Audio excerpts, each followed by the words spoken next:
morning, and welcome to the first episode of Dream Manifestations, where we'll be talking about the 5 things you must know about dream manifestation. And with me this morning again is Miss Tanisha L. Bowman. Tanisha, again, welcome to the platform. How are you this morning? I am great. I am great. How about yourself? I am awesome. Thank you for asking. Now, again, we've talked before, but it's probably been a while since anybody has ever, anybody has heard us talk. Is anybody, it's been a while since they've experienced you. So, if you don't mind, what I would like for you to do is just kind of refresh us, just refresh our memories when it comes down to your journey. Like, tell us a little bit about you. Tell us how did we get to this point? Like, give us your story. We want to know about more about you. Absolutely, absolutely. So my name is Tanisha L. Bowman. I am a mother, a wife, a business owner, woman of God, motivational speaker. Since we've last spoke, I am now a co-author, which is so exciting.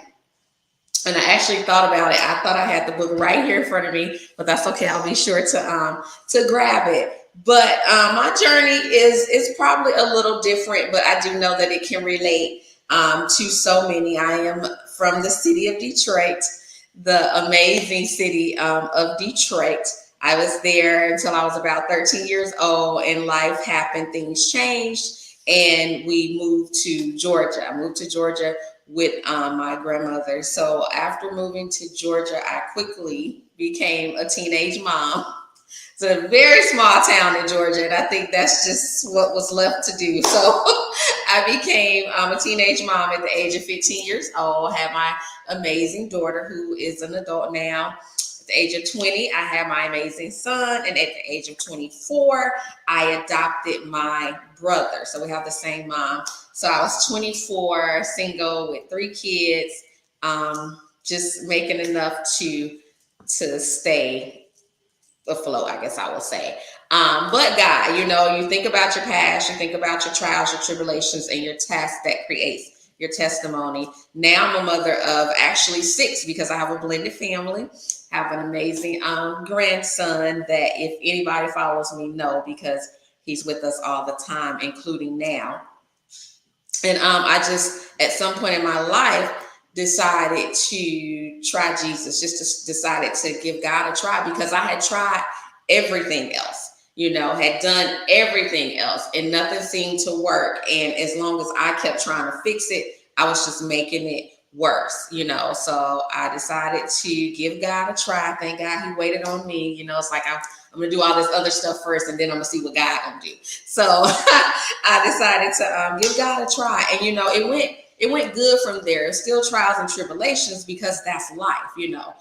So that doesn't mean that it won't be trials and tribulations. It just means that now you have someone to go to. I heard someone recently say, it was a pastor, that I'm praying first now because I want to talk to who's going to know the outcome already before I even do it. So therefore, I'm going to pray first because I know that he knows the outcome. So even with becoming a co-author, that was exciting because one of the things that if anybody see me, they'll know that I absolutely love Facebook Reels and TikToks. Love it. I love to do the motivation. I love the comedy, the entertaining part about it. Just absolutely love it. Like it's a short video of your life, right? So I was doing a TikTok one day, and the TikTok was telling my story, and I posted it on Facebook Reels. And the young lady inboxed me and said somebody sent it to her, gave her my information, and she would love for me to be a part of her book collab, Empower Teenage Mom to Empower Women.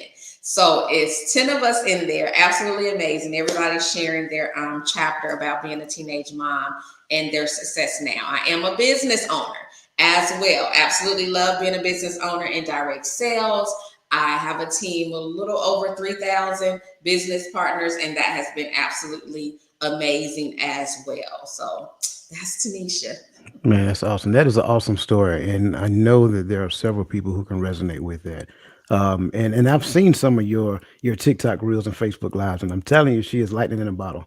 So if you have not followed her yet on TikTok or even seen some of the things that she do on Facebook, please go take a look at it because it is just it's uplifting, it's motivating, and it's empowering. And it's good to see a person just step out of the shell, right? Not saying that you were ever in the shell, but it's just that it's sometimes it's good to let your hair down. um, Yes. and so I think that's awesome. Listen, as always, I like to bring the chat into the conversation because our chats on all of our conversations be live. So I want to make sure I give a shout out. Michelle, Cassandra, good to see you. Onita, Sherry, how you doing? Antoine, good to see you, brother. Let's listen. I want to make sure that we understand because Tanisha talked about something this now. She brought God to the conversation. That's my conversation. If you know me, you know that's what I talk.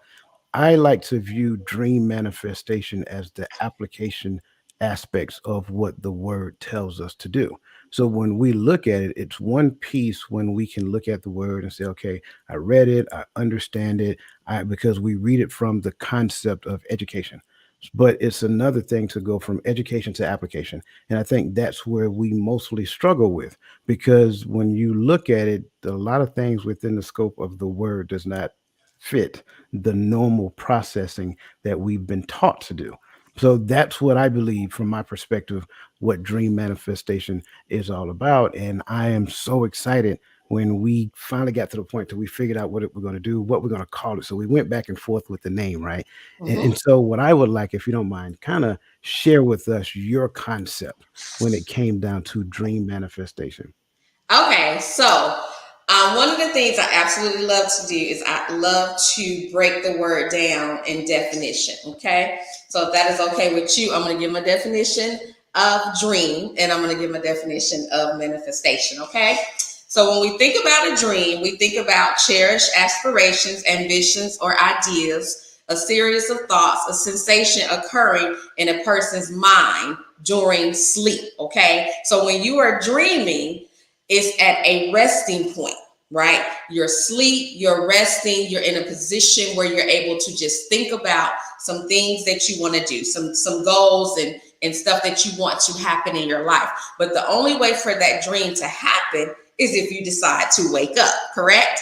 All right, then we got manifestation. So it says manifesting is the act of bringing intangible desire or goal into reality, often by putting intentional energy into bringing these goals to life.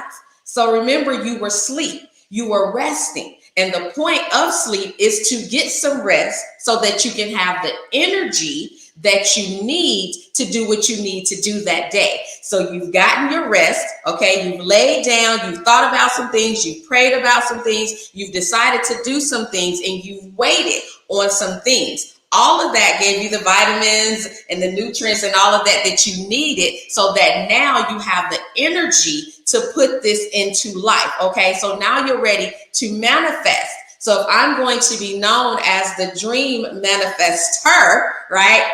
Love you guys. But if I'm going to be known as the dream manifester, then I need to have a clear direction on what it means to manifest your dream. Listen, if you guys don't feel that energy yet, something's wrong. I need for you guys, listen, look in the lower right hand corner of your screen if you're on YouTube and you'll see an icon. Click on that, subscribe, and share it with somebody. Because as you can see, she's warming up, and I'm already excited about where we're going in this conversation.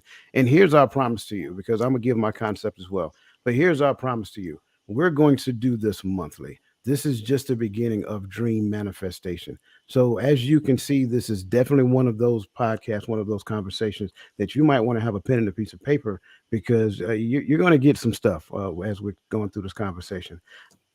My perspective, my concept of dream manifestation, I'm going to start backwards, right? So, manifesting is bringing the thought to reality, bringing something to reality that was not there. It kind of aligns with it kind of coincides with the word faith. Right. And we all understand what faith is, at least hopefully, not to, disrespect anybody. Right. But now faith is the substance of things hoped for, the evidence of things not seen. So when it comes down to it, this desk was not here at one point in time, but it took for me to imagine having a desk here before the desk came here. Now, that's just a very simple example, but that gets us to the dream. Ideally, a lot of times we think about dreams as something that we consider, that we conjure up, and use that term intentionally, something that we conjure up in a subconscious state. I will add most of us walk our lives or live our lives out in in a unconscious fashion. So we literally live 85% of our day just in repetitious motion. We do the same things over and over and over and over again, and we don't even add any conscious thought to what we're doing. And then if something was to happen, somebody asks you a question, why do you do that? In most cases, you don't know. And sometimes you'll hear us, I don't know why I did it. So when it comes down to dream manifestation, we don't want you to live life accidentally and just stumble upon some accomplishment just by blindly doing things. We want to paint the picture of intentionality in the direction in which you want to go for your life. And so for me, that was the concept of dream manifestation. And that's why I came up with the idea of the little sprinkles falling down. Because really, when you think about what faith really is, it is the thing that connects you or the thing that ties you to the hope in all of his promises. So it's not so much about me, and we'll probably get there in a second. It's not so much about me, but it's more so about him. And if I focus on what he wants, then you'll find that these things start working for the good for those who love him or call according to his purposes. So that being said, if you don't have a pen and a piece of paper ready yet, you're about to miss out on it because we're about to dive into it and dive heavily into Yeah, that was amazing. Yeah, that's really good. I need my pencil and paper. it. Listen, I appreciate you saying that, but I like where you went with it because I got as the dream manifestor. Oh man, listen, don't get me started. See, every time we do this, you always act up. I just want to make sure I say that. Point number one: like attracts like. Now, somebody in their mind has already thought about the law of attraction. I got it. Like attracts like. So when it comes down to it, this law explains that like attract likes. Negative thoughts attract negative thoughts, but positive thoughts do the same. If all we do is dwell on the negative, negative experiences may come our way. But if we seek out the positive aspects of life or well-being, we'll be more focused in finding good opportunities and experiences. With that being said, how have how have this worked for you in your life? So when you say like attracts like, who is it that I'm alike? Mm, Okay, because one of the things when we start dealing with the negative, I notice is that we are quick to point the fingers. But why am I attracted to so much negativity? Why am I answering the phone when I know when I pick it up, this is what I'm going to hear because I see who it is that's on the other side of that phone? Why am I having lunch dates? Why am I calling people, my friends that I know are some cliche negative Nancy's, right? So I'm very firm with affirmations. Okay, I have a group on Clubhouse where I do late night affirmations. So I truly believe in what you put in is what you're going to get out, which is an old saying, correct? So if I'm allowing, first of all, let me back up. If the person is constantly negative, it's hard to say, but I'm probably negative too. Because if that's what I'm allowing into my life, then that's what I'm feeding from, and that's my entertainment, and that's what I'm enjoying. I decided to take a look at me. I decided to focus on Tanisha because if Priscilla, Keisha, Juanita, Joanna, and Cynthia is all negative, and those are Tanisha friends, then the only person I'm leaving out is Tanisha, right? mm, Because you're not going to right now start a whole negative conversation with me if I'm not giving you a negative vibe. It's mm, just not going to happen, right? So if I'm not putting what I need to put into me to be able to pour out, then I'm empty and I'm allowing people to put into me what they choose to put into me. And that's just going to be what it is, right? So now not only am I receiving the negativity, but I'm weighing on it, I'm carrying it, and I'm taking it somewhere else so that I can refill myself with the negativity. It's very important. We all know to pray and to trust God, but it's also important to feed yourself with his word. I have a spiritual mentor, and one of the things that she constantly reminds us of is to reach for your word. Because if I'm full of positivity, then there's no room for negativity mm. to come in. So I decided to start checking my circle. Who are you telling your dreams to?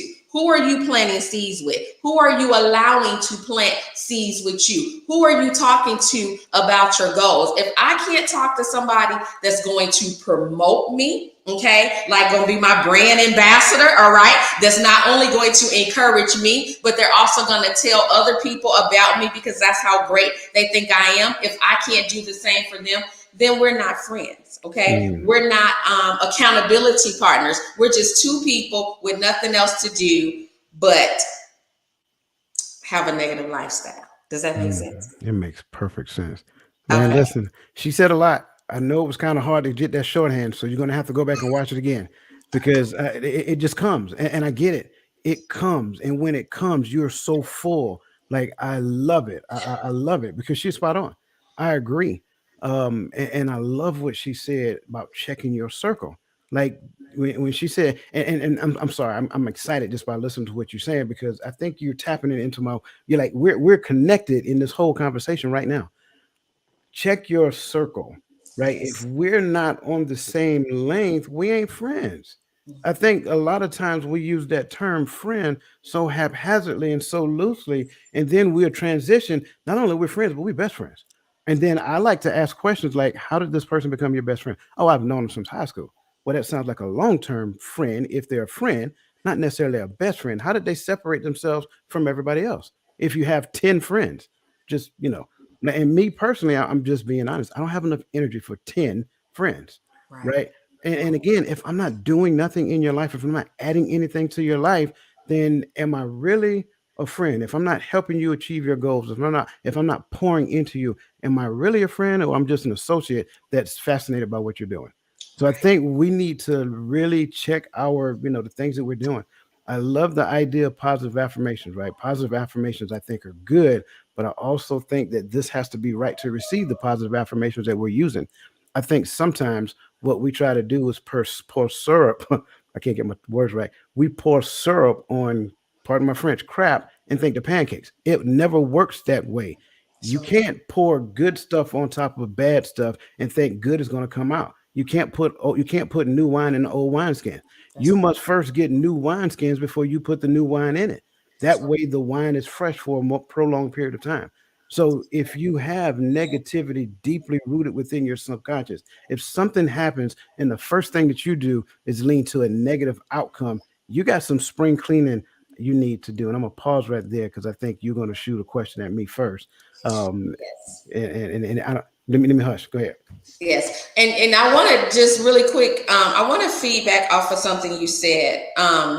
You think about some of the friends you have right now. Some of the friends we have now, or that we call friends, are only because they were our friends in the past.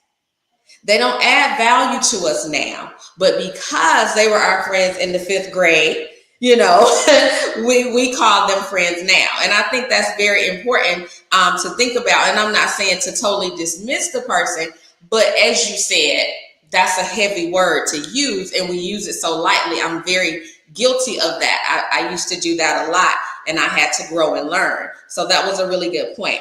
But when I think about the question, and as a woman, I know it happens a lot. We get catty, and she say, and the entertainment of the gossip and what they're doing on Facebook. But I don't think that happens a lot with men. Do y'all deal with the negativity? Is that a part of your lifestyle as well? Because as a woman, I just see it in women. Yeah, that's only because you're aware of it in women. It happens in men just as well. I just be listen. I'm just being honest. I don't Yeah. think. I think the conversation about men and women, like we like to focus so much on our differences that we fail to realize how much we're alike. The same Hmm. thing that happens in the circle of women happens in the circle of men as well. So we need to be honest, and this is one of the reasons why I have my conversations on Friday nights because I want to help men, empower men, and help men grow so that we can have cross boundary conversations, right? I should not be training a woman. I should focus my energy on training a men. Therefore, men can get to the point to we can have honest, healthy conversation with women. This is not a combat. This is not, we're not going back and forth against one another. We're working together. It just looks different. The work that we do just look different. That's all it is. So when we look at those conversations, that, oh, trust me, there are catty men out there as well. And some men will tell you that, well, they're catty because they were raised by women. No, they're catty because they have not done the work on themselves. That's the honest truth. It may have started because they were raised by women, but once you become an adult, it's your responsibility to fix you, not blame somebody else. And I think the blame game is one of the things that we do not we do a poor job of policing that up. Because when you hear a person playing the blame game, I think what I should do, if I am a friend, I should help you to understand that, well, yeah, I got what you're saying, but what part did you play in it? That's what a friend conversation looks like. A person who is, and I got it. I'm sorry, some people aren't going to like this, but a person who really doesn't care about you and really doesn't, like, they say they care, but they really don't, because once they hear you play the blame game, man, I'm sorry you're going through that. Yeah, I understand what you're saying because the same thing happened to me as well. Well, listen, life happens to everybody, and when we really sit down and think about it, all of our experiences are intertwined. They're just in different regions. Yes. So you went through a bad relationship back in 1985. Sure. I went through a bad relationship back in 1993. It's the bottom line is the same. Bad relationship. So do we bring the emotions forward, or do we bring the lessons learned from the situation? And a lot of times what you'll find is we'll bring those negative emotions into our current situation, and that springboards an issue because only thing we're doing is repeating the past. I kind of want to, in conjunction with that, I kind of want to go back, right? Because I think for me, when it comes down to how like attract like worked for me, I had to do some spring cleaning. I had to be honest with myself, right? I want to be, again, I want to keep it real. I had to be honest with myself.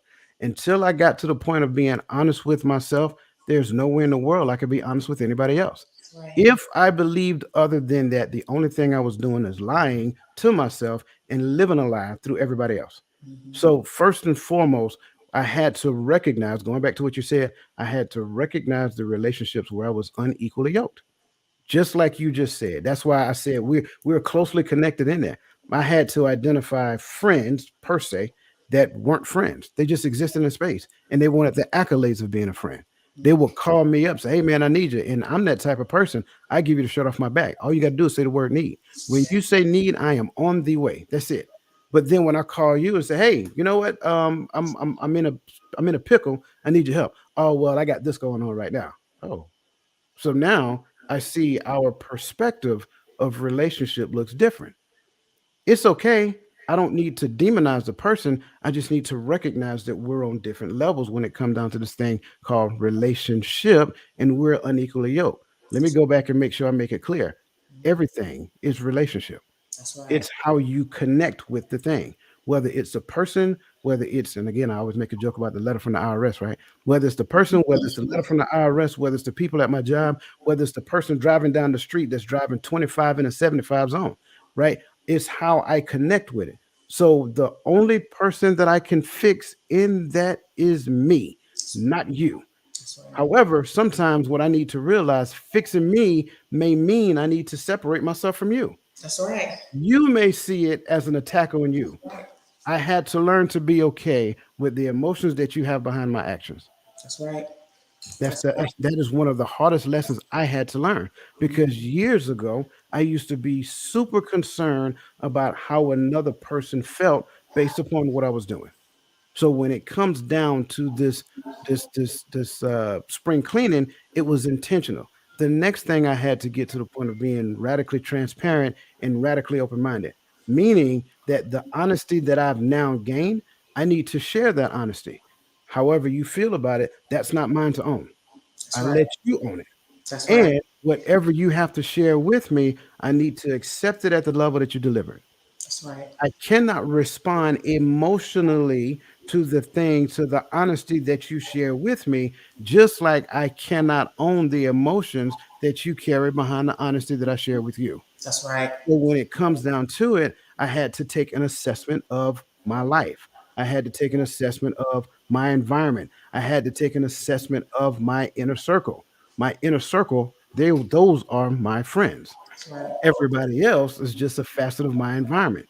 So the only things I really want to dream, the things that I dream about, the things that I care about, like the things that are near and dear to me, my inner circle are the ones who get those conversations.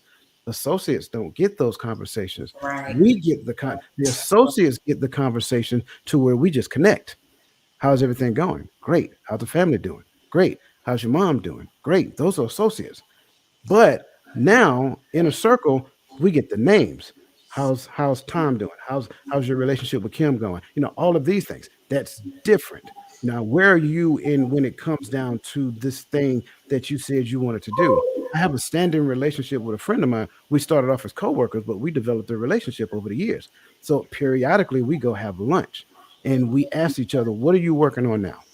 And so I would tell him and he would tell me. And then we ask each other questions about that. Then we see how we can help each other get there. That's what friends do. So have taken an assessment of my inner circle was extremely important. And I need to take assessment of my goals as well. Not so that I can go ahead and, look at the goals and say, oh, well, this goal doesn't fit. I need to do this over here. No, I take assessments of my goals because my goals need to be in the direction of my calling. So if I don't know my calling, I need to go back and sit down and meditate and pray and find out exactly what I am called to do. That's right. Because I may have faulty goals that I've established in my life that doesn't lead to his purpose. Hmm. So this was very important for me. And then last but not least, I needed to realize that I need help. Hmm. I can't stress that piece enough. Your goals based upon your calling is going to be so monumental that you can't do it alone. That's You will always need somebody to get to the next level. I right. love to hear you talk about your group. Man, I mean that's amazing. Like you have a ginormous connection. And that connection is how you've achieved the goals that you've achieved in your life.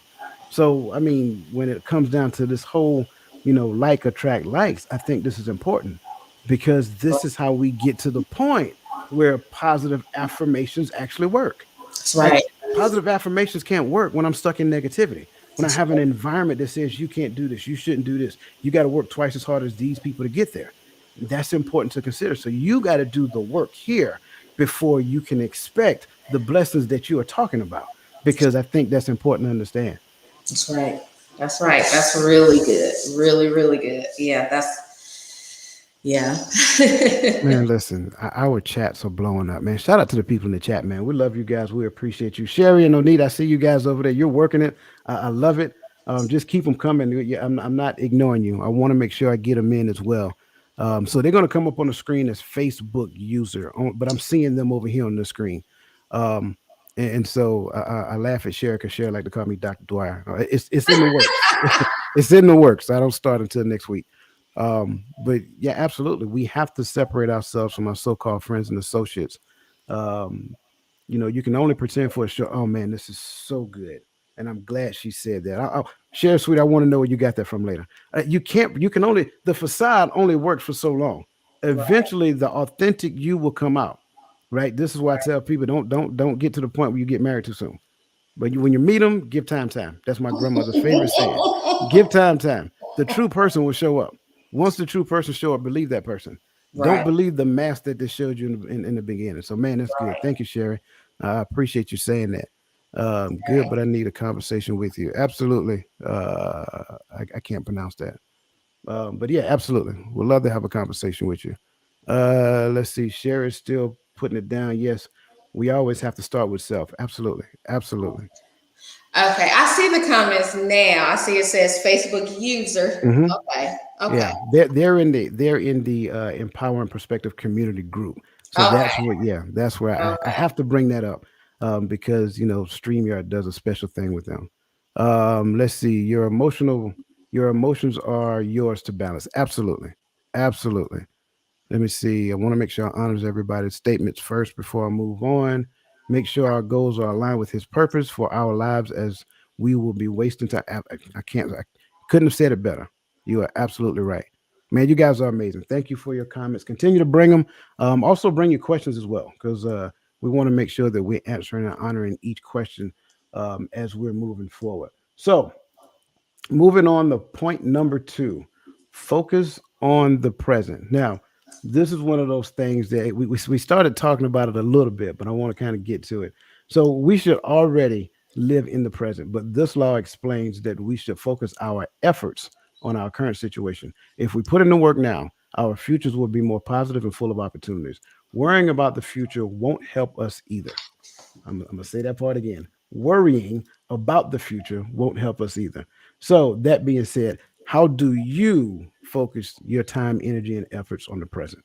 So it's a saying that we say, I think in businesses, instead of we say slay. So I slay in my lane. Okay.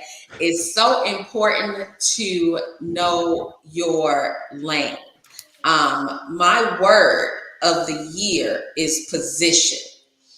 So I have to get in position. I have to play my position, and I have to know my position. And so a lot of times we get focused on the future because we get anxious, because we start looking at what other people are doing, right? Mm-hmm. This is your podcast. That may be something that I can do in the future. But right now, I have to focus on my present because my present isn't your gift. Okay, I'm gonna say that again. My present isn't your gift. Your gift isn't my present. So in the future, that may be something I can do, but I have to get in position right now and do the things I need to do so that I can get there. A lot of times we see the glory, right? A lot of people don't get on Facebook and say, oh, today was horrible or today was another epic failure, which is something we'll talk about soon. A lot of times you see the success, and you should see the success because the success is empowering. But I don't see the back end. I don't see the pain. I don't see the suffering. I don't see, when it didn't work and the things that was tried before. So I get so anxious about what you're doing right now, and I try to fast forward my future. Okay. We all want the transformation to happen, but we don't want to change the mindset, Mm. right? So if I want to be the butterfly, then I can't keep thinking like the caterpillar, because if I keep thinking like the caterpillar, then I'm going to crawl. But I'm so focused on being the butterfly that I forget that I got to be in position of a caterpillar and survive that, because caterpillar gets stepped on, right? I got to survive that in order to walk into what it is, the gifts and talents in my future that God has given me. A lot of times we just don't want to wait. We don't want to wait on God, right? We want to do it right now because it looked good right now. And it doesn't mean that it isn't good right now. But when we fast forward, okay, instead of pressing stop and pause, when we fast, we don't even press play. We just fast forward, right? Mm. We don't play the roles. We don't play the positions. We don't learn the moves. We just ready to get to the goal line, right? Like we out here playing basketball, but we trying to kick a field goal because we want to move to the future and we don't want to learn the concepts and the different roles and the areas. I don't know much about sports, y'all, so I'm gonna make some words up. But we don't want to learn the different skills. There you We go. don't want to learn the different skills. We just want to get out there and we want to make a home run, and we're making a home run on the basketball court. Mm.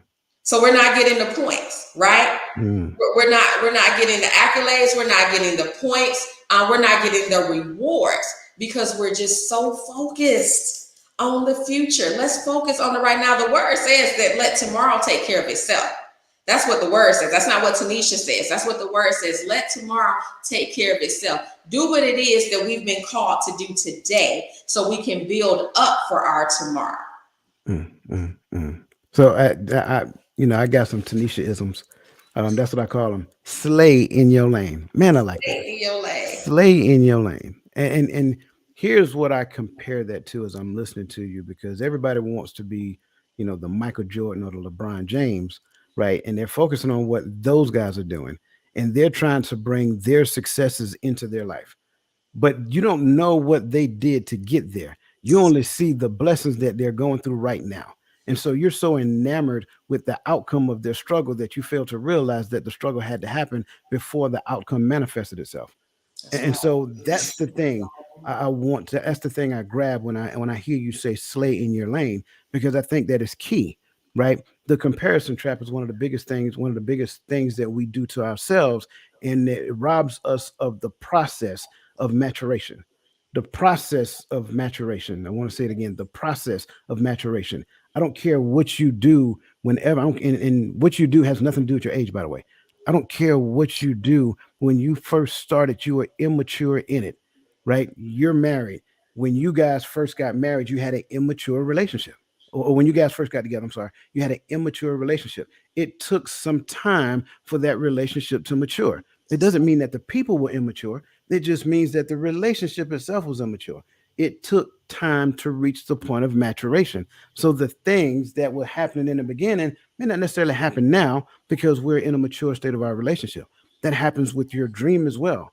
So, and en route to, and let's just say, I go back to what Cher called me Dr. Dwyer, right? So, en route to becoming, right? I'm still en route, becoming that individual, the immature person had to start off at the undergraduate level, right? I had to start off at the high school level. So that's immature, but I am progressing en route to maturity to get to that point. That happens in all aspects of your life. When you start a new thing, you have to realize the process. Get out of somebody else's lane. Stop looking at somebody else's success. Stop glorifying yourself based upon their hard work and do the work for yourself. The microwave society has been a downfall that I have seen for the longest. You don't want to go through the pain and struggles to get to the glory. You want overnight success. I Yes. want I want a relationship that requires this and requires that, but are you willing to do the work on yourself to gain it? That's That's the right. big question that we have to answer. Well, I want to have this. I want to have a big house. I want to have a big car. But are you willing to do the work to get there? I want to have great friends. Well, to have great friends, you need to be, here's that word. You need to understand what intimacy in a relationship and stop tying the word intimacy to physical contact. It has absolutely nothing to do with that. Do you then you in that bedazzled cup? You, you that cup is awesome, by the way. So you have to do the work on yourself to be transparent enough to share and receive from another person and receive at the level that they're willing to give, but don't apply so much pressure to them to where it makes them recluse. But then by that same token, be authentic enough with yourself to where you can share with them as well and understand that what you're sharing with them may be a facet for them to grow. That's just it. I think it's important. The comparison trap is detrimental to your progression. The other part you say, my present isn't your gift. Man, listen. I seen what you did there. That was awesome. I mean, I didn't realize that I was on camera with Lil Wayne cousin right now. The wordplay is amazing. My present isn't your gift, but here's the thing about it: how many people want to bask in the ambiance of your gift? I don't think we really pay close attention to that. You've achieved this based upon the hard work and efforts that you've applied in your life, and they just want to get close. If I can get close to touch the hem of her garments, no, that's the wrong garment you're supposed to be touching. You're supposed to touch the hem of his garment, not hers, That's right. right? So people want to get close to the fire so they can stay warm. Go build your own fire. Let me help you build your fire at that, right? Put in the effort in yourself so that you can focus on your presence. This is how I look at it, and I so love that. By the way, I can't say that enough. My present isn't your gift. However, my presence is necessary in the present. I Mm. think too many times we put our thoughts in the past and in the future, and you don't pay close attention to what's happening around you, what's happening right now. How are you actively thinking, feeling, and choosing in this moment? What are the things that you are still ruminating about that you got to dig out? What weeds exist in your garden that you need to go pull? That's really what it is. You need to be consciously aware of what's happening now, right? I'm gonna give you guys a tip. There's going to be a bonus. You're going to get 6 tips, not just 5, right?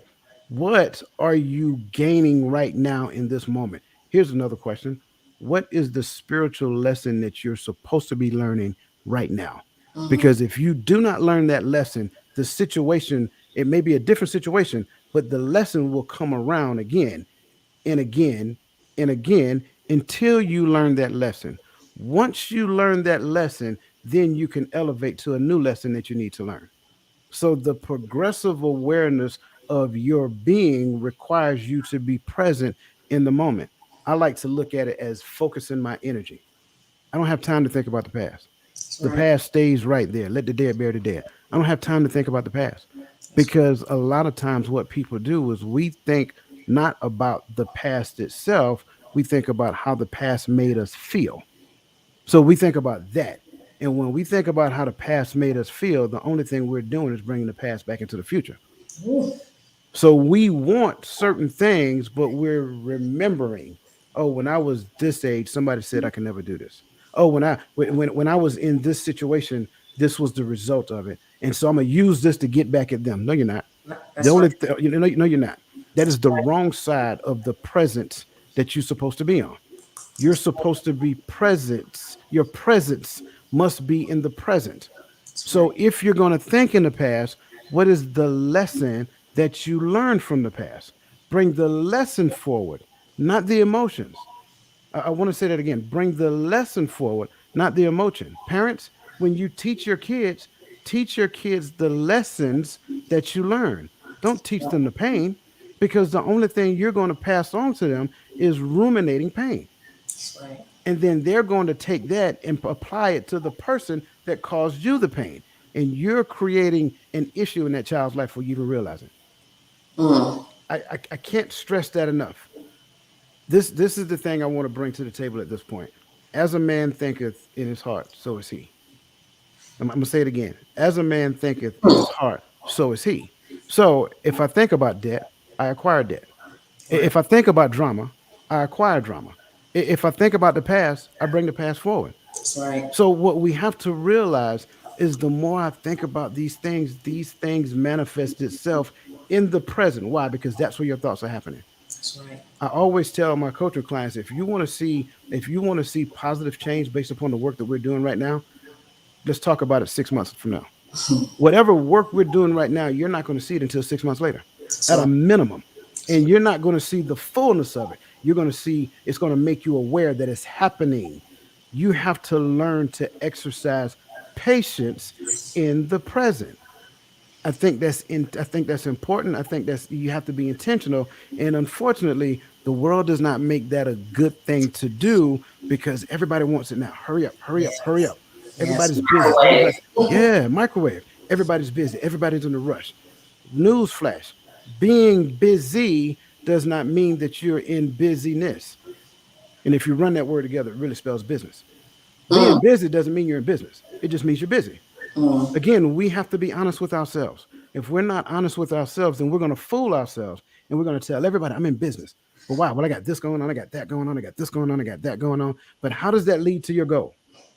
Oh, well, when you ask that question, well, and they're going to come up with an answer. And the answer is going to give that they're going to give you is going to snake. It's going to do all of this instead of getting straight to the point because they're not convinced that them being busy is really business. They've convinced themselves that being busy means I'm in business.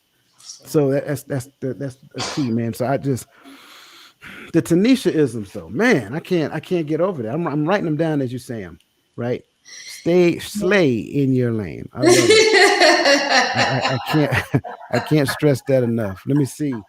I want to make sure I'm let me see. I think that was Sherry They that teach said Dr. Dryer, which is very true. That was really, really good. I know I'm going to go back and look at this so that I can get my notes as well. I got to get mine too because I'm telling you when they come out of you they come just all out. I'm like, man, what did she say? Hold on, let me write that down. I got to do shorthand over here to write down some of the things you say. I know, Uh, and I be talking, y'all. This is my slow talk too, so I apologize, y'all. Like I'm talking really slow. that's what it is, man. These Georgia people talk fast. So that's Sherry. Live in the present. Your mindset has to be in a place and focus, or you might be all over the place and wasting time. You can never get it back. Absolutely, That's true. absolutely. I think my man Antoine he want to use your sayings as he preach. Um, so he said, Miss Bowman, can I? He meant can I? He cleaned it up a second. Not can I see, but can I use that when I preach? I give you. He said he'll give you credit for it. Absolutely. I love it. I love it. Then he turns around and says, it's a process for sure. Absolutely.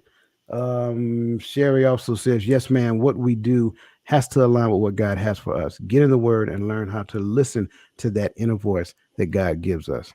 Let me see. Michelle says, stop comparing yourselves to others. The word of God tells us not to do that. Absolutely. Somebody else is focusing on is giving highlights to the Tanisha isms. I love it. Um, let me see. Who presence is very important. Absolutely. I gotta see. That was on the wait. No, that was Sherry. I'm sorry. Sherry said that. Um, use the past. Yep, that's Sherry as well. Man, they're lighting it up over there. They are. Man, you would be kept behind until you passed it to absolutely, absolutely. Man, that was Miss Onita Simpson. I appreciate that. Um, Man, these listen, we just want to thank each and every one of you who are with us today. Again, I know some people aren't able to get into the chat, but we just want to make sure that we acknowledge your presence. So again, thank you guys for being present. And again, if this is your first time, go ahead and look in the lower right hand corner, click on the subscribe button. Go ahead and click the like because the algorithm likes that. Go ahead and leave a comment as well and share it with the people that you care about because I'm telling you, we're talking about life application principles. All right.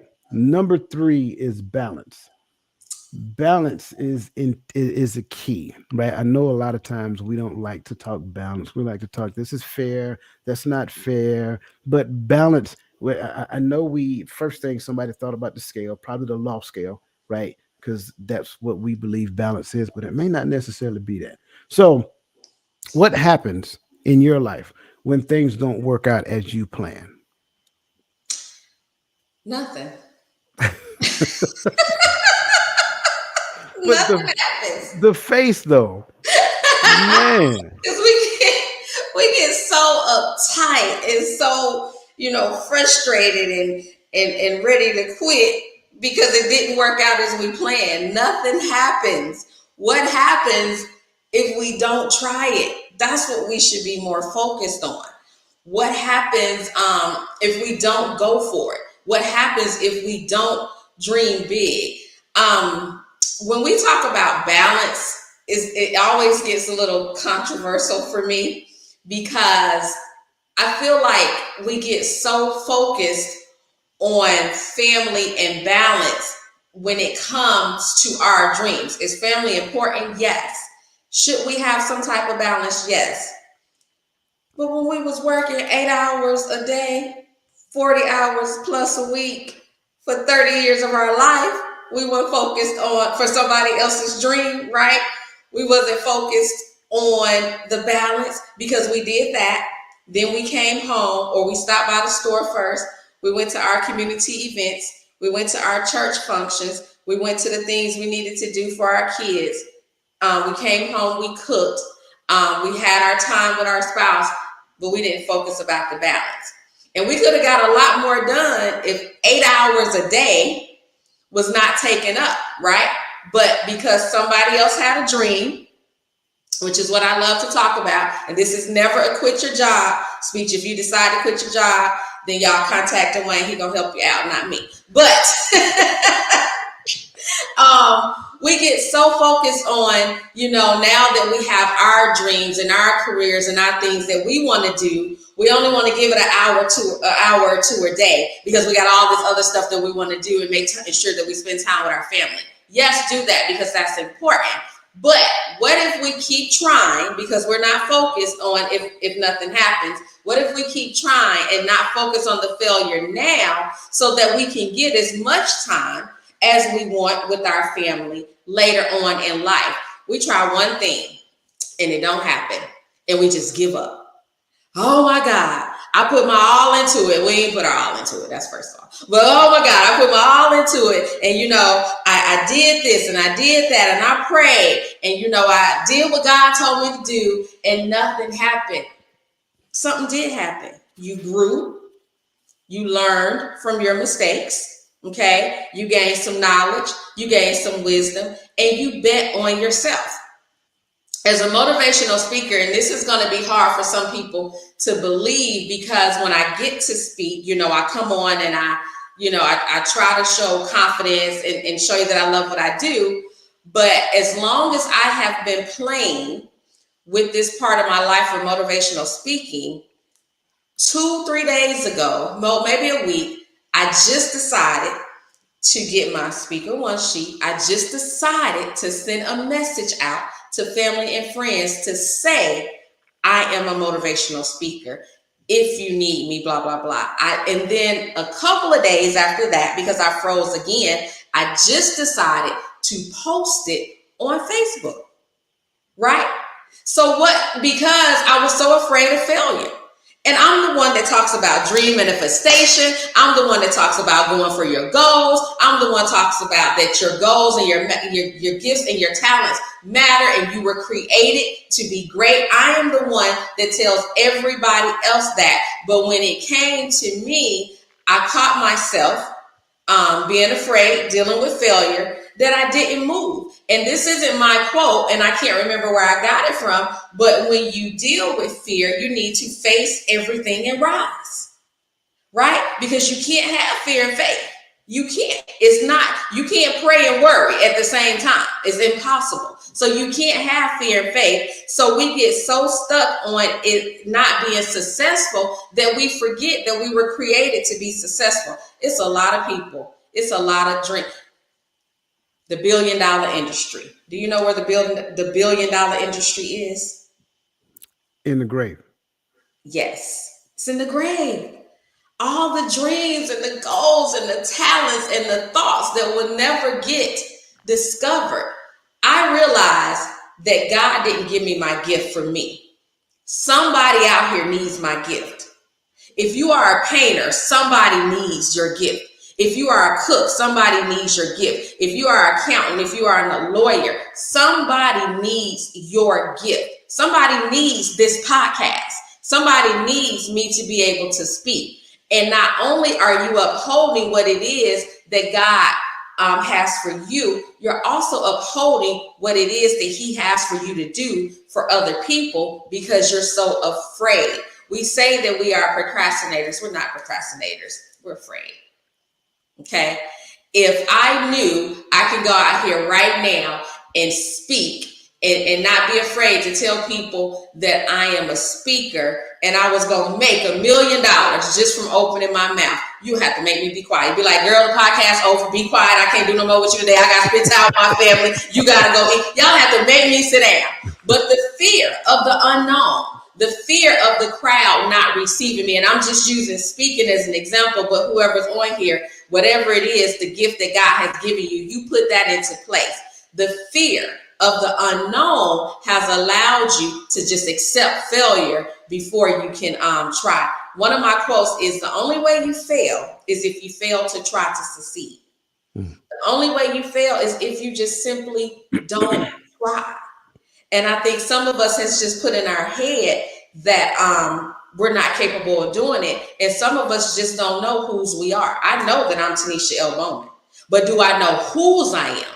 Because if I know whose I am, then I know that I was created by greatness, which means that I was created to be great in everything that I touch and do. If it's in God's will and the plan that He has for my life, is going to be great. So let's stop making excuses and let's start making opportunities. Mm, mm, mm. Man, listen, again, if you're joining us today and if you are resonating with some of the things that we're saying, go ahead and hit the like button. Go ahead and look in your lower right hand screen and go ahead and subscribe. Share it with somebody and make sure that they're getting this information as well. She just told you that your gift ain't for you. Stop being selfish. I'm joking. No, but seriously, um, when it comes down, I love what you're saying because I like the fact that you brought prayer to the conversation. A lot of times, and I don't know how it was when you were growing up, but I've heard since I was probably about knee high to a duck, prayer changes things. Yes, And, we believe that prayer changes things, and I believe that prayer changes things as well. But yeah, what prayer don't do is change people. that's right. That's your job. Your job is to change yourself. So if I'm using prayer on somebody else, it's not going to work, even though we like to believe it does, because that's what someone taught us. But there's nothing that actually supports that. We've just it just came from somewhere. So it's my responsibility to fix me. It's your responsibility to fix you. And prayer is my conversation with Him about me. That's Now right. I can pray for you, right? Because I want to wish you well and I want good things to happen for you. But I can't tell Him to change her. Don't work that way. So I think a lot of times what we do is we look at prayer from the wrong perspective. So I like the fact that you brought prayer to the conversation because I think that's important. When we pray because I want to achieve the goal that I believe I'm supposed to achieve based upon the calling that I know that you gave me, well, if you know he gave you the calling, then why are you praying for him to lead you down the path or help you accomplish the calling? No, that's your job. That's part of your growth process. That's what you're supposed to do. Now you can pray for renewed strength en route of accomplishment, but the work has to be yours. The procrastination piece, again, like she said, is fear. It's not. Listen, we can blame and we can put all kind of fancy words behind whatever it is we want. We can call it whatever we want to call it. It's still the same thing. It's fear. That's just what it is. It is fear. It is either fear of you failing or fear of success, right? You're fearful of what somebody's going to say about you, or you're fearful that you aren't good enough to be at the level that you think you need to be at. And Right. so those are the things that happen. This is reality. This is what we have to conversate. This is the conversation that we got to have with ourselves. This is why I say you have to take an assessment of your life. Where do you fit in the grand scheme of his plan? Forget your plan. Your That's plan right. don't matter when it comes to That's his. right. Right? If you ever want to make God laugh, tell him what your plan is. That's the truth. That's one of the most powerful things I've heard when I was growing up. And it didn't make sense to me back then, but as time progressed, it became crystal clear. When it comes down to balance, I want to kind of set the conditions as we talk about some things because I don't know if you've seen it. There is this discussion that takes place in our community, especially on social media, and we started off talking about it, men and women, right? Well, oh well, I do this and I do this, so why should I do this? And so we're talking about equality. That's what the argument is about equality. Well, that's not fair. They shouldn't be. I shouldn't have to do this. Well, they want this and this person want. That's equality. Equality does not exist between Genesis and Revelation. I'm just going to be completely honest with you. It does not exist. But what we're trying to do is we're trying to inject it into our life, and then we're using that as an excuse to not be obedient to His word. Let me say that again.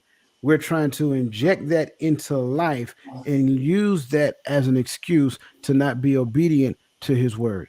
In other words, we're trying to tear down the walls of discipline so that chaos can be prominent. And if you pay close attention, that's exactly what you're seeing. Chaos. Chaos on the left, chaos on the right. You got a whole bunch of shooting that's happening over here. You got people fighting over this. You got people fighting in the airport. You got arguments going. You got the government going all kind of different. It's chaos. And why do you think chaos exists? Because everybody has lost the concept of balance and they're talking about equality when equality does not exist between Genesis and Revelation. It is balance. It is balance. And that when you look at balance, balance can look a different type of way. You got the law of polarity, you got the law of reciprocity. It is balance. It is an equal exchange with your environment. If you're not giving anything to the environment, stop expecting the environment to give to you. That's right. It is Right. balance. What are you putting into your dream as opposed to expecting your dream to show up? I think a lot of times what we get stuck in is called entitlement. We feel entitled to a thing simply because we're here. I should get this. I should get that. Well, because and this is the thing that I want to address real quick. Because I am a child of God, I'm supposed to have. No, that's not how it works. That's right. Being a child of God is the first gift. Mm-hmm. That was a free gift to you. That's right. Now you have to do the necessary work. So give and it shall be given unto you. That's Yes. balance. It is an equivalent exchange, right? And here's the thing: you can't out bless God. That's right. I don't care how much you give, you can't. Your arms ain't long as his. So what we need to understand is look at your life and ask yourself, how much are you investing in yourself? That's the first place to start because I can't pour from an empty cup. Let me say that again. I can't pour from an empty cup. A lot of times people want to bring their cup to somebody else who they know got and say, "Can I have some? Can you pour in my cup, please?" No. What are you pouring into them? Right? And here's the deal. I want to say it like this. I can't give with the expectation of that person to give back.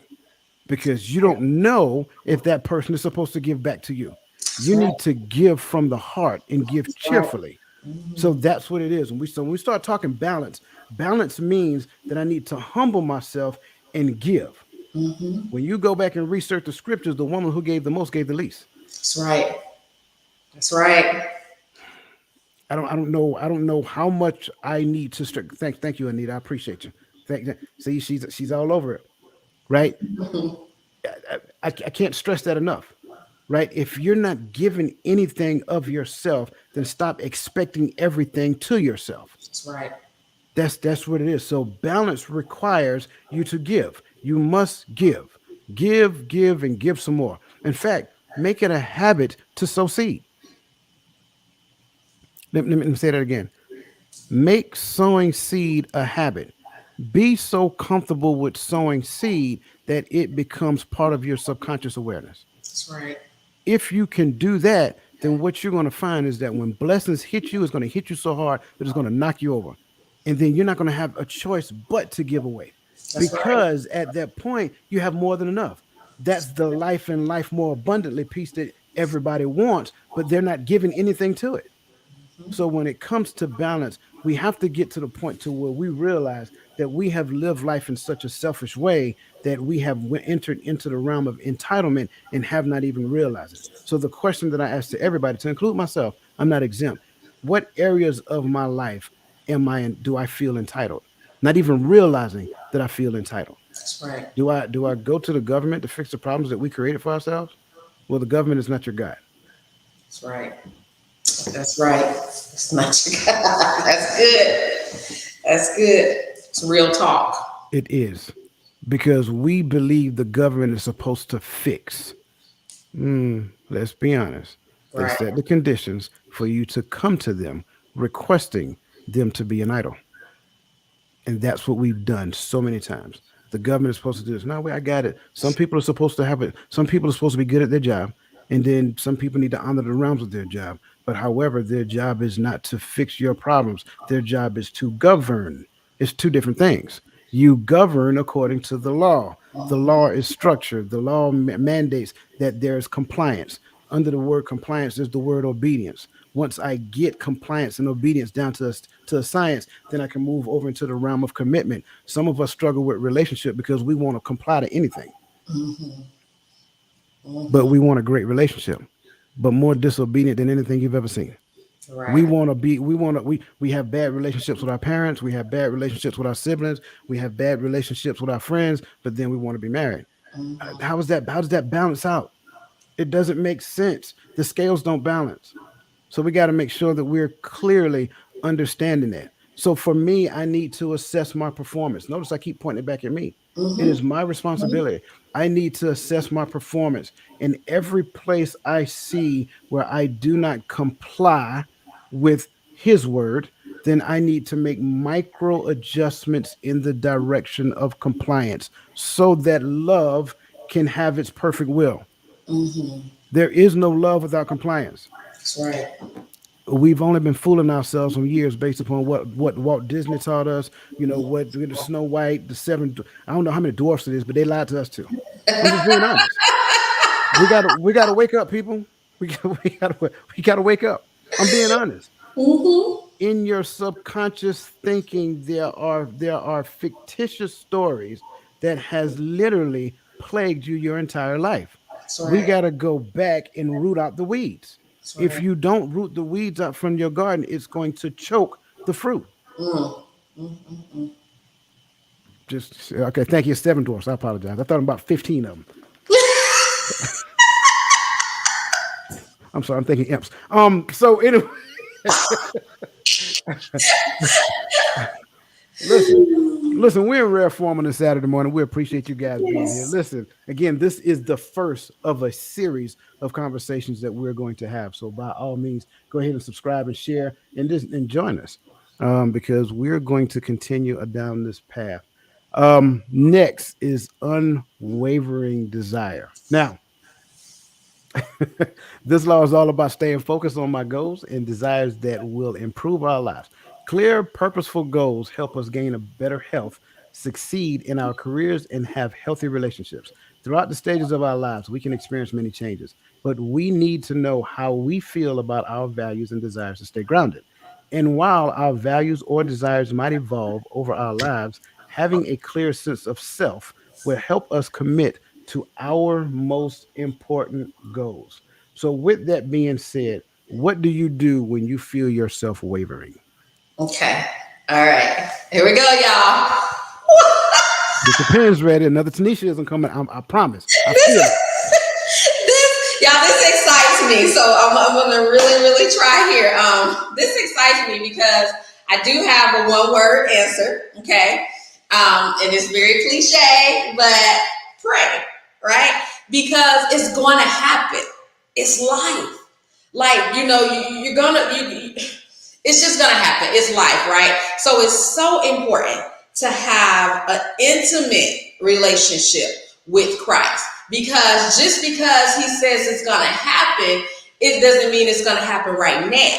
And if you don't have that intimate relationship with him, then it's your conscience that's telling you that it's going to happen versus God. Because as you spoke of earlier, like even with your relationship with your spouse, at the beginning it's immature, it's premature, like you're learning each other. So that is the same thing with Christ. You're learning. Christ knows you. There ain't nothing else he got to do. He knows you. But in order to get that relationship with him, you have to learn him. So it is so important to pray, and it is so important to keep your why in front of you, okay? Because your why sometimes is going to hurt. Your why sometimes is going to make you cry. Your why sometimes is going to make you say, you know what, I want to give up, but I can't because this why is in front of me. What is your why?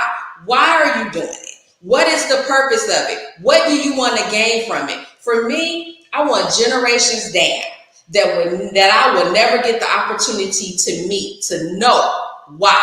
A lady told me one time, and she was an author. She said, everybody should write a bio. Everybody should have one book. Everybody should have a bio, because generations that will never meet you need to know why. They need to know where they get the attitude from. They need to know where they get the drive from. They need to know why they want to be an entrepreneur. So it is so important for me. We talk about generational wealth, but what does generational wealth really mean? Because it's not just about the money, right? Generational wealth can go so far. So it's important for me to keep that why in front of me. And when I think about wavering, when I think about giving up, I think about having my daughter at the age of 15. I think about working at the age of 15. So for 25 years, from 15 to 25, I was on somebody else's clock. I was a part of somebody else's dream. And even though I didn't get paid my worth, okay, because you never, and we got some people that make some really good money, but I don't know if you get paid your worth when it comes to your own dreams and your own goals. So even though I didn't get paid my work, I toughed it out. I kept going, because I needed to take care of my family. So why can't I tough it out for me? I'm not quitting on me, okay? I'm not giving up on me. And then comes the affirmations, because now I feel my faith being a little wavered. I got to remember what I'm putting inside of me. So that goes back to the We Smile, women entrepreneurs, seriously making intentional lives every day. It is so important. I'm trying to slow down, y'all, because this excites me. But it's so important for me to keep my affirmations in front of me. And a lot of people say, well, I don't know where to start. Start with God's word. I can do all things through Christ who strengthens me. No weapon formed against me shall prosper. Life and death is in the power of the tongue. Cast your cares onto him. This is the day that the Lord has made. I will rejoice and be glad in it. The enemy comes to steal, kill, and destroy. But God came so that I could have life, and I could have an abundant life. There's affirmations in God's word. So you take those affirmations, and it doesn't matter if you've learned them yet. You read them every day until you learn them, because now, going back to the other questions as we tie it all together, that's what you're putting on the inside of you. So it's not going to even be so easy for your faith to be wavered, because you're going to remember who you are and whose you are. And when the negative Nancy's come into your life trying to feed you that mess, you're going to remind them that you're blessed. And apparently, this ain't the relationship for you because we're looking at a different outcome because you're focused on what you see right now. And I'm focused on what God said about me the day that I was born, because now I remember that I have purpose. And being that I remember that I have purpose, I know I was created for a purpose, and my purpose is going to be lived out to glorify God, glorify his name, and bless his people. So I can't walk around here with my head down and talking about what I can't do and what I'm not capable of, because now I've decided, I'm trying to slow down, Dwayne. Now I've decided to be an ambassador of Christ. So again, going back to before, I'm not just doing this for me, I'm doing it for the people that's coming behind me. I'm reminding women that you're not a product of your past, you're a blessing to your future. Yes, I had my daughter at 15. Yes, I had my son at 20. Yes, I adopted my brother at 24 because my mom was on drugs. But even then, God had a plan for my life, and I couldn't have the testimony if I wasn't willing to go through the test. So if I didn't quit when it didn't look good, I'm sure not going to quit now that I know that I'm great because I'm created by a great God. My other affirmation: everything that is attached to me wins, right? So I'm attached to the winner. So therefore, winning is on the inside of me, and I'm going for the prize. I appreciate your gift, but I'm going for the prize because God died so that I can have the ultimate prize. So I refuse to waver. I refuse to give up. If you give up, you give in, and if you give in, you can't win. So not wavering is not even a part of my vocabulary, because even when it don't look good, even when it don't feel good, because God dying on the cross didn't feel good, but it was good. I know that it is good, so I'm gonna keep doing it because I'm gonna decree and declare that it's gonna be good and very good. Just like that. Mm, mm. Derek is his name, right? Yes. Please, Derek, tell Derek to bring a fan in there because you're on fire. Listen, man. Um, I really don't even want to follow that up with anything. I mean, that was just awesome by itself. I mean, everything that you said for me, I'm just gonna say it that way. I can't speak for anybody else, but for me, everything that you said was spot on, laser focused. And I put a question in the chat. I want everybody to tell me, like, what is it that you do when your desires waver? I really want to know, because this is self help for everybody. Everybody. I think it's important to hear what she just said. I believe a lot of times we desire the wrong thing. And I want, and obviously I'm not talking within the space that she's talking right now because she's on fire. But I want to kind of help others get to where she's at, right? I think we get stuck in desiring the wrong things.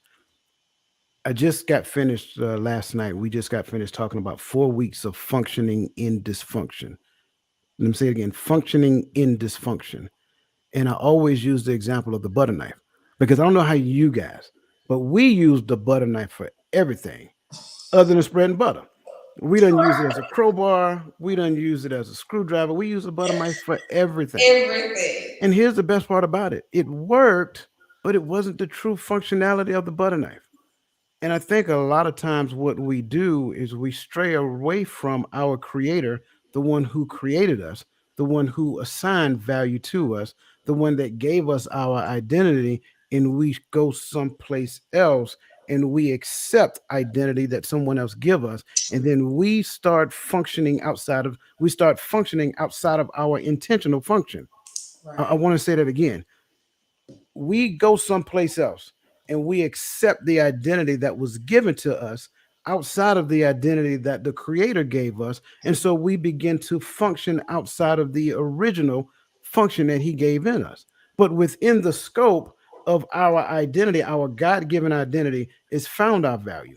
So we don't need to go seeking value from anybody else or anything else. So that being said, when it comes down to our desires, what ends up happening, we desire things that are outside of his will. Yes. Well, when we desire things that are outside of his will, it's unstable. Right. It does not really work. In fact, what you'll find is that you'll find the ebbs and flow that exists there. Over here, where his assigned value exists, where his assigned purpose and his assigned calling for your life exists, the only thing you need to do is to desire his will be done. If we desire his will be done, then what you will find that he will guarantee success. In fact, there's a scripture, one of my favorite scriptures. It says that his word must accomplish what it sets out to do. It Yeah. cannot return unto him void. Why are we looking for everybody else's word to validate how we feel when your feelings are not truthful? Your feelings are only a reflection of where you are in the state of your perception of reality. And there's only one person with perfect awareness, and that's the Father Himself. That's right. So your awareness is a gateway to the facts that you see, and your facts are based upon your understanding of reality. So therefore, when your feelings move you outside of what your original purpose is, you are now outside of his will, and therefore you are going through the ebbs and flows, or what we tend to call the quote unquote storms. Right. Exactly. Exactly. Exactly. And I apologize. The sun is shining, so it's just all in my. That's what happened when you get on fire. You know what I'm saying? Just all kind of brightness come in. Don't listen. Don't don't apologize for that. Listen, I think this is good. I want to get back to the chats because man, listen. Thank you, Central. And I hope I pronounced your name right. If I haven't, please forgive me. I want you to equate it to the Georgia and South Carolina education system.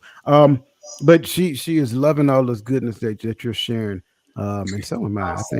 I think it's awesome. Let's Awesome. see. Onita says my affirmations are always tied to what God says. Absolutely, that's a Absolutely. perfect example of what I'm saying. Yes. Um, Cassandra says, "Come on, Miss Bowman. You know that's she over there praising right now." That was me. But this is so good. Let me It see. is. It's really good. That was me saying, "There's no test without a testimony." Share Sweet says, "Just like that." Let's say, man, man, it's a lot of stuff that I've been missing over here. I apologize, y'all. Um, so Michelle says I you're a know. I point. should have been looking too. No, you're good. I get caught up into it. So the preacher said that you're preaching. I love it. And Michelle says the spirit is on fire. I love it. Antoine says I have to realign myself with prayer and the Bible. Absolutely, absolutely. Absolutely. Every time. We cannot pray anything outside of His will. Once we do that, That's we are in right. error. He says he have accountability partners. Awesome. That's great. All right, let me Yes. see. This is both Sherry and Onita writing us a book. We love it. I have to dig deep and not stay stuck. I call on the Almighty God to help me. The key for me is to be able to talk to those that can help me, like a life coach, like people that are strongly anchored in the Word. I need those kind of people in my life when I get stuck and start to lose faith. And you know what, Sherry? That's exactly what we were saying earlier. You cannot do it alone. I understand that when people hear that, they're automatically thinking about a life partner, but that's not always the case. In fact, if we really go back and recognize how it's actually articulated, what you will find is that it says that a lot of people aren't going to get married. That's the word, not Dwayne, right? I think a lot of times we look at the glamour of a life partner and not necessarily realize the work that goes into having one, right? So thank you for that, Sharon, and I think that's it. So when she says, when she says what she says, like she needs help, that means that she has to have a inner circle or people who come into her life and help her at that given stage. Anita says, if I feel myself wavering, I check myself first to see if it's a selfish desire. Good point. I love it. If I tried to take control of the outcome or if it's God's given desire, I love it. Many times I try to take the reins of the timing of of the promises, and I have to give control back. You know what? That is so perfectly said, and I agree because I think we all do that to a certain degree. I think a lot of times what we do is we understand that God's blessings are coming because uh-oh, we understand that God's blessings are coming, and we want to, we want to kind of expedite that blessing, right? We want to kind of fast forward it. So we want to take control, we want to take the reins, and then we want to get to the point to where we are actually driving the train when it comes down to His blessings. So I think that's a good point. I appreciate that. Let me see. I missed one. Cassandra says I go back and reconnect with the Father. Absolutely. And when I waver, I have to get back into the Word and reach out to my accountability partner. Absolutely. Yes. All great points. Yes. I love it. That accountability partner is so important. It's a necessity It's because we so don't know everything. We don't know everything. So create harmony. The harmony that we have around us can influence our energy. Tapping into the energy that surrounds us can help us as we try to stay positive while working toward our goals. How did you create harmony around you? one of the things I did was I demanded it. Um, a lot of my friends, my associates, my business partners, they know that I'm silly. I'm just gonna put it out there, okay? Super silly, love to laugh. Back to We Smile, women entrepreneurs, seriously making intentional laughs. That's so important.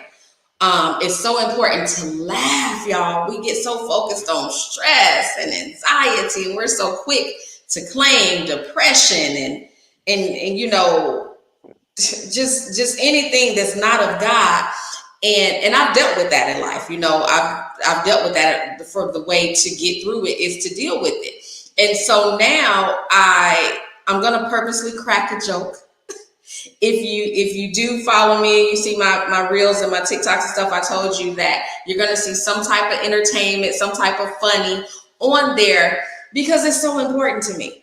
I stressed from the ages of 8 to 12 years old to if I could have got gray hair at that time, I would have because of the issues I was dealing with as a child and living in the city of Detroit with my mom on drugs. So when I learned to step away from that, at first I just made myself not care about anything. But then I was able to get into God's word and learn God's word, and that helped me so much. But the it goes back to the circle, the things that you are around.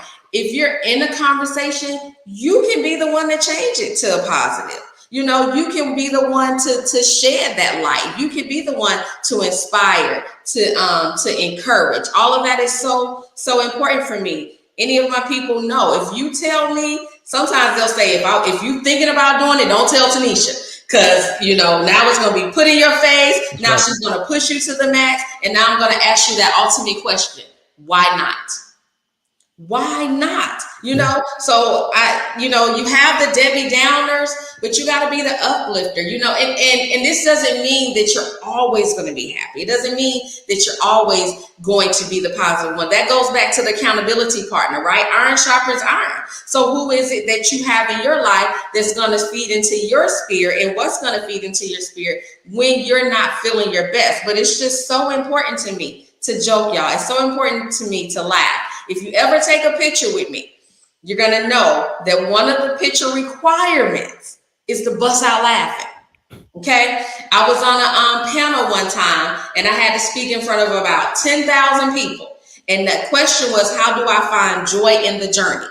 And the exercise we had to do, the whole audience, I counted to 3.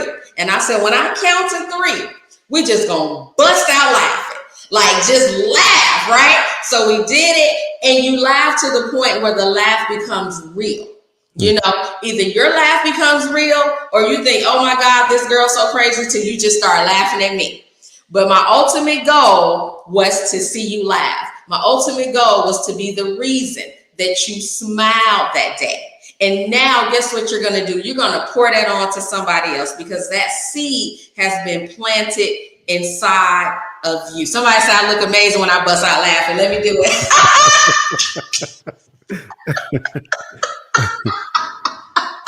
Yeah, and I'm gonna stop because I do it to the point where it gets serious for me. And that's an exercise for me. That's an everyday exercise for me. So if you're close to me, then okay, the girl ain't crazy. Ain't nobody said nothing to her. She just doing what she needs to do for herself. But when I'm at home, usually by myself every day, and I'm trying to, focus on my word of the year position, which is do the things I need to do, I'll just stop and laugh because I'm gonna laugh before I stress.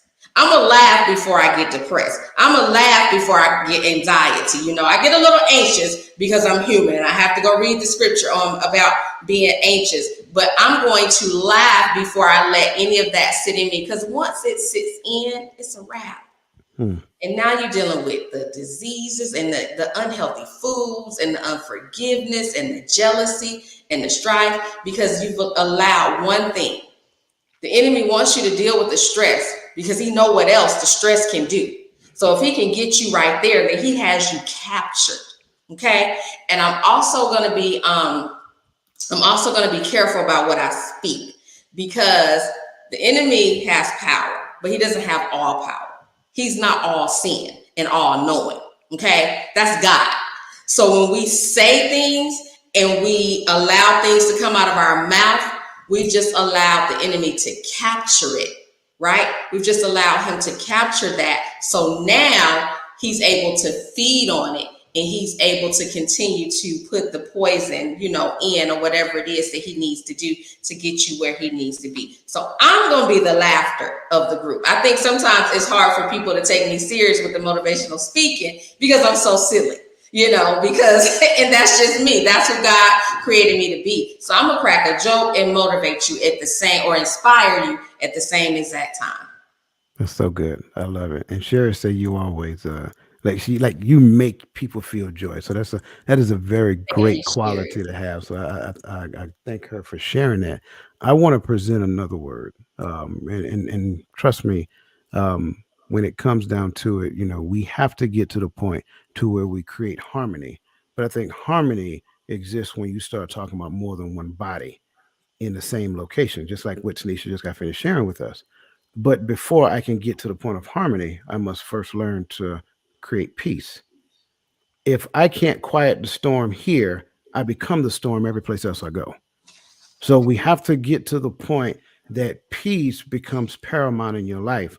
I always go back to the point where Jesus was at the base of the ship, at the bottom of the ship, and the disciples came to him and say, Lord, do you not care if we perish?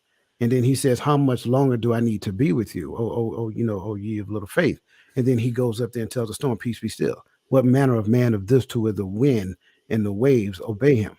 So I think we have to get to the point in our lives where the wind and the waves obey you in your life. You Yes. have to mandate peace in your life first so that you can become peaceful with other people. That's what harmony looks like. This is where you're getting to the point of equivalent exchange, the law of reciprocity, right? But you must first find harmony. I mean, you must first find peace. Create peace, grab hold of peace, and make peace a uncompromisable feat in your life. Whenever somebody comes up to disturb your peace, you need to create space. I'm just being honest. I hate to say it that way. It's no knock against the other person, but it's an agreement that I made with my father. Peace will be the most important thing because that means that I can hear clearly from him. When you sever my ties with him, we are no longer in harmony. That's So I right. need to create space. So first, before we get to the point of harmony, we got to get to the point of each person being peaceful, peace within the two, within the space of their two ears first, because all of that negative thinking and all of that, yes, thinking back 10 years ago and what life used to look like, thinking anxiety, I got to do this, I got to do that because I'm so busy and I can't. Peace, slow down. You got to create and establish peace in your life. What does peace look like? Here's a better question. If you had peace in your life, what would your life look like? Right. Forget somebody else. Because here's the thing, we like to blame another person. Stop that. Mm-hmm. Go sit in the corner. Take a time Yes. out. Ask yourself, if peace existed in your life, what would it look like? And then don't put it on somebody else, put it on you. If peace existed in my life, this is what it is. Because again, like attract like, right? So if you're not peaceful, you're going to attract somebody who does not have peace either. And so That's you got now you have what we call a perfect storm. right. Yes. So again, what Yes. does peace look like in your life? If I had peace, then what? What would I be doing? How would I feel? What would I what peace would I bring to other people? How can I share my peace with the world? That's the other piece. You have to be it before you can share it. A That's lot of right. people, you cannot. That's why I talk about positive affirmations the way I do. A lot of times we take the positive affirmation and stockpile it on the junk, and then the only thing we're doing is presenting a facade to people. And then eventually people get to the point where they realize, like, that's not who you really are. Because you're one of the most unpeaceful people I've ever met in my life, but you're walking here preaching Mm-hmm. peace. So you have to be honest. with yourself so that you can be honest with somebody else. Do not ever allow another person to come in your space and disturb peace. That's right. Again, Right. I'm just being honest.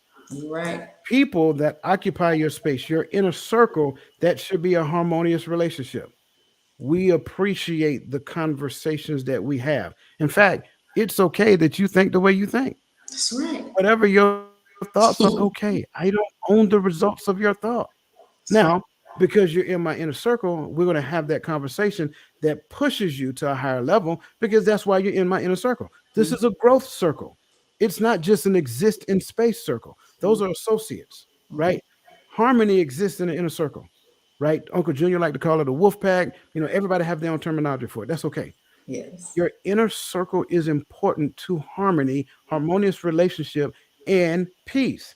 Every person who is married, I promise you, they have friends that actually are advocates of their marriage. If they don't, they're probably not friends. That's They're right. probably just associates. I That's right. think every person, when it comes down to whatever type of relationship that you have, should have friends that are advocates for that relationship. And they don't need to know the details behind it. We call that nosy. That's right. So we need to clearly be able to discern what is for us and what is not for us. Peace was given. He said, "My peace I give unto you." And that peace that he's talking about surpasses all that you can understand. So when you seek after that peace, trust me, the things that used to bother you years ago, you'll be like, "That's okay. It's okay. All right." I promise you, somebody somebody sent a message on on one of my reels on TikTok, and I was like, "Really, me?" I'm like, "Yeah, it's fine." And I'll be transparent. He said, "Don't listen to that dude." I was like, "Yeah, all right." And I went back and looked at this stuff. You want to listen to that guy, all right? And I love it because years. And I'll be honest with you. There was a point in time I was like, "Oh, well, no, no, you got to get this." Okay, fine. I won't respond. I got convicted in the moment because I went back. I went backwards in time to who I used to be, as opposed to being present and remembering who I really am. I don't feed into that negativity. I look at it these days and I smile and I said, okay, cool. So I think that's important to understand.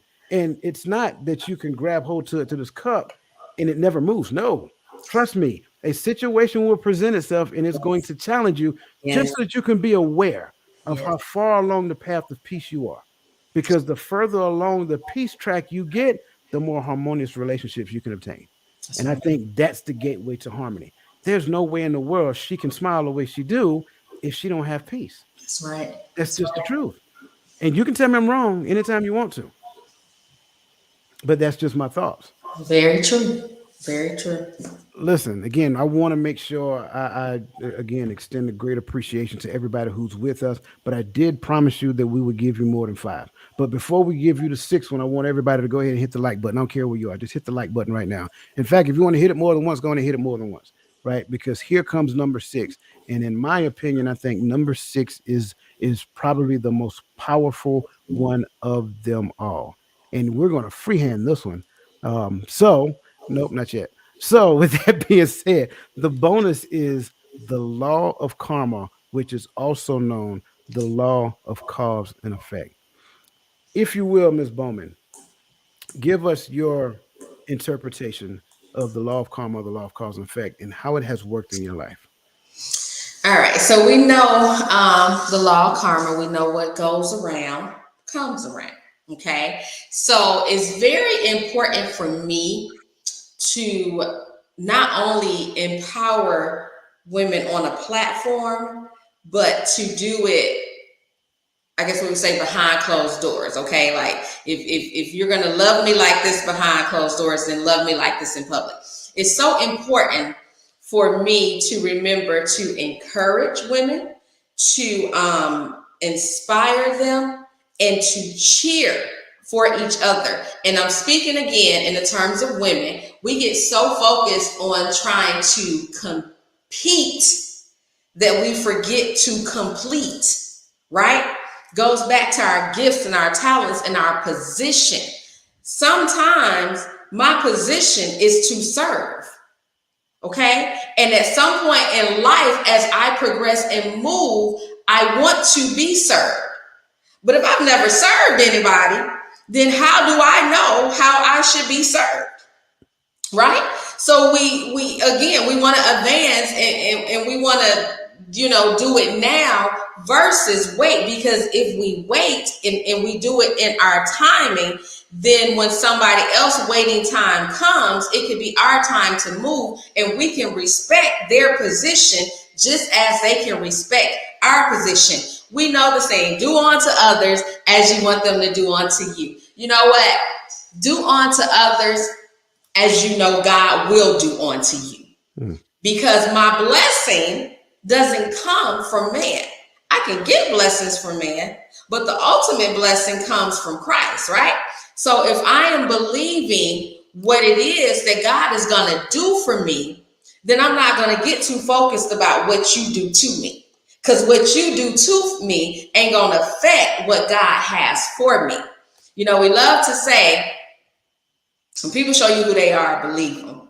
Mm-hmm. People show you who they are, bless them anyway. Because we show God who we are every day. But he still bless us. Now, this don't mean that this is going to continue to be your friend or going to continue to be your circle, but you've learned who this person was. Bless them, do whatever else it is you need to do. But if you continue to deal with them, that's your decision that you've made. And just because I continue to deal with you, don't mean that I need to go against God's word for you. When we see the scripture in the Bible, slap the other cheek. Okay, then we get serious. Now you slap me, I'm gonna slap you back. Okay, and look, I'm still halfway there, right? I'm 50-50. So I don't necessarily take that as a physical slap. Okay, when you hurt me, because as you pretty much said earlier, hurt people are gonna hurt people. I'm not hurt. I'm happy. All right. When I go through the McDonald's drive-through and the lady is nasty at McDonald's, I don't have anything against anybody at McDonald's, but I worked at McDonald's, so I know why she got an attitude. I got up this morning and I said, this is the day the Lord has made. Let us rejoice and be glad in it. Why am I going to allow her personality to change my character?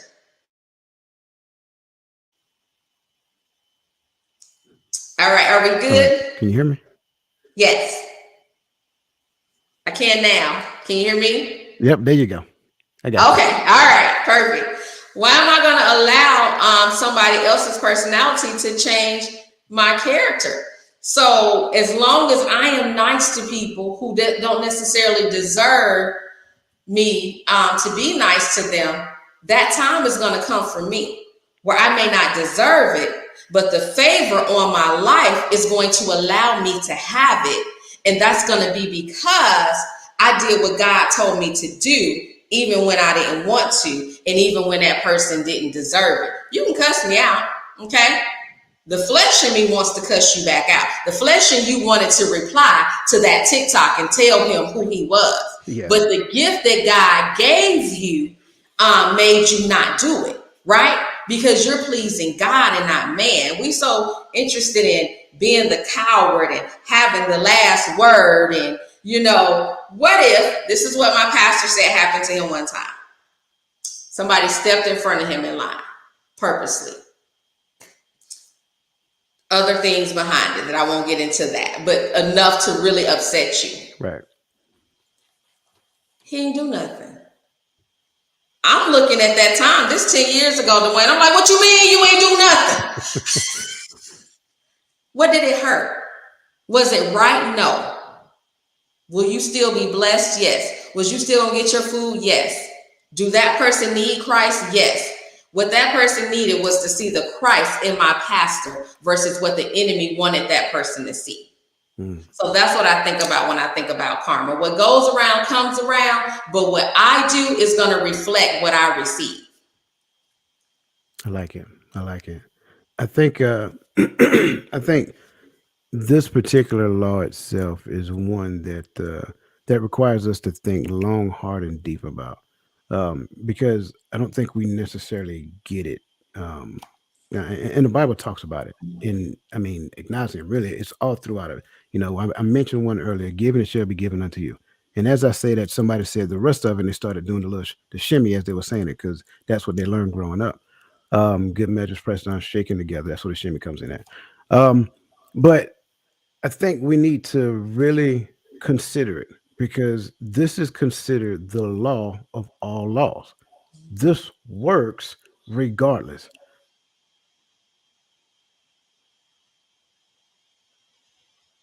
Either, and I don't know what just happened. All right, can you hear me now? Okay.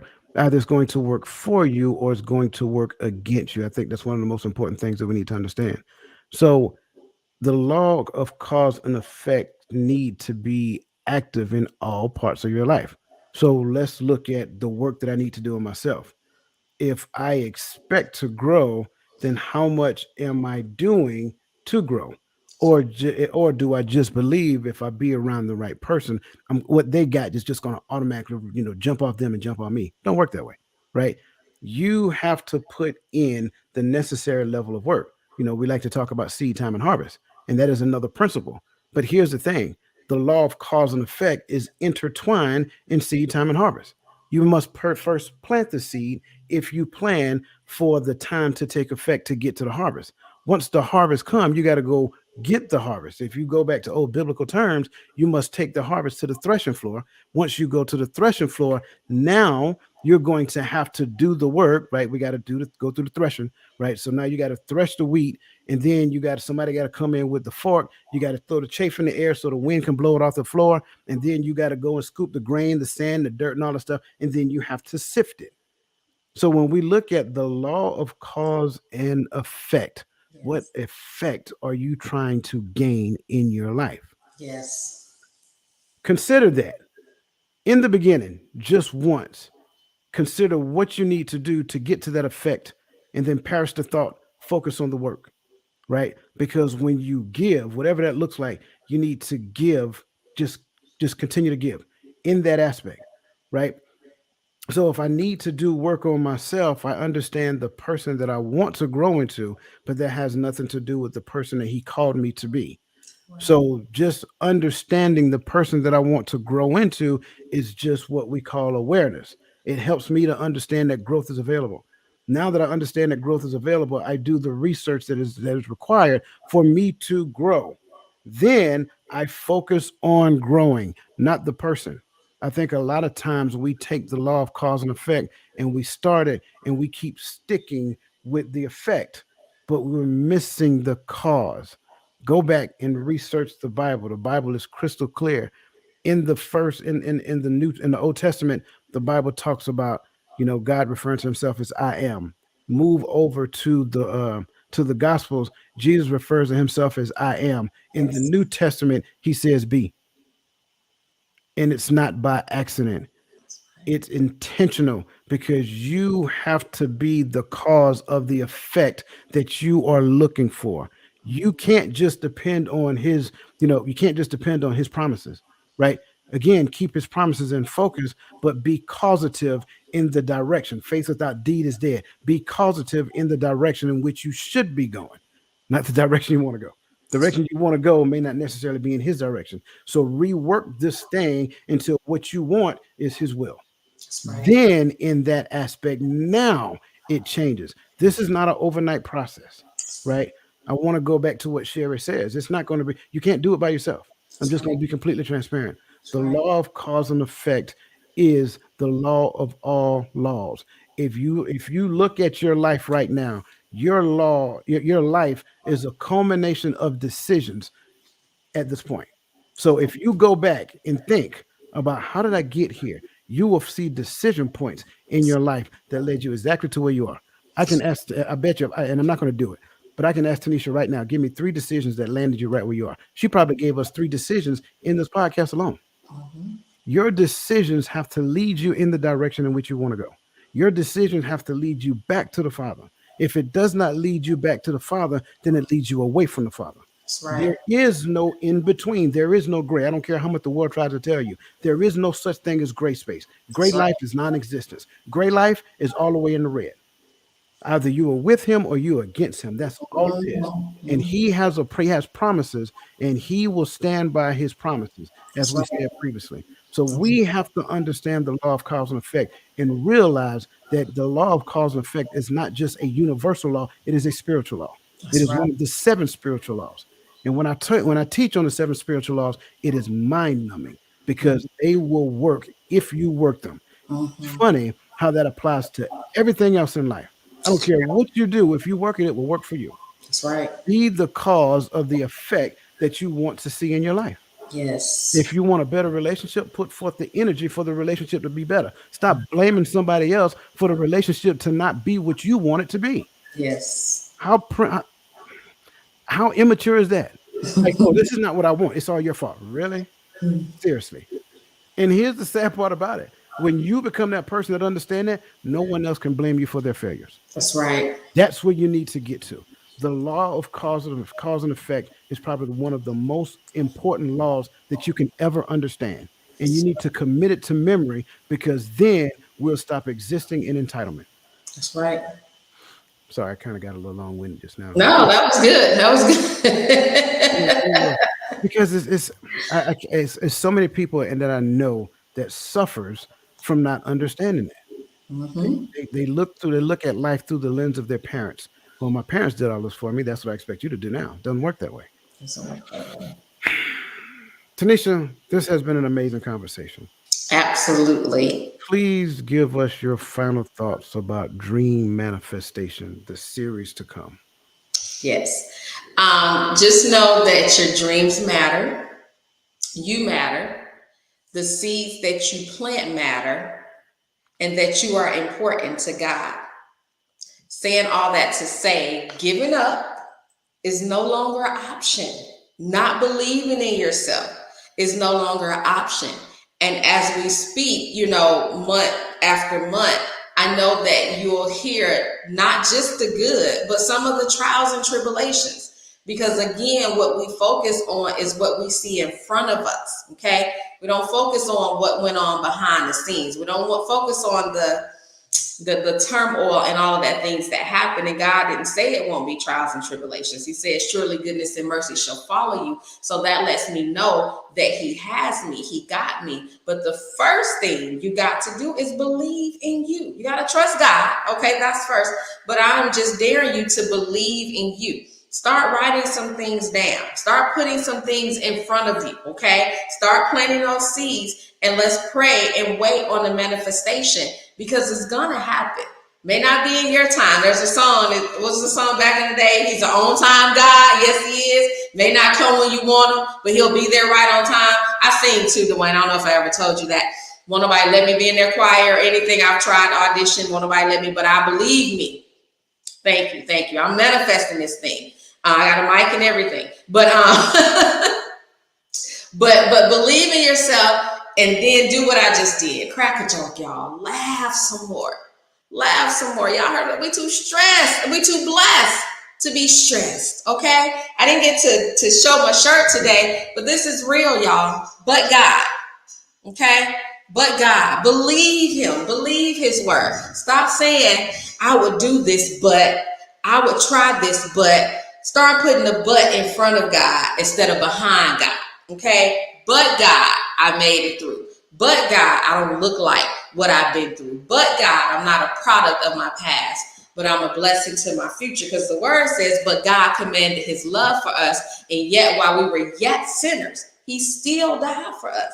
If you were the only person in this world, he would have died for you. If I was the only person, he would have died for me. And I don't know about y'all. And I love some people in this world, but I don't know if I'm dying for them. I don't know if I'm sending my only child to die for him. He had to believe in us to do something so great. So you're great. Let's dream big, get that rest we need, dream, and wake up so that we can manifest. Because the manifestation is an act. Okay?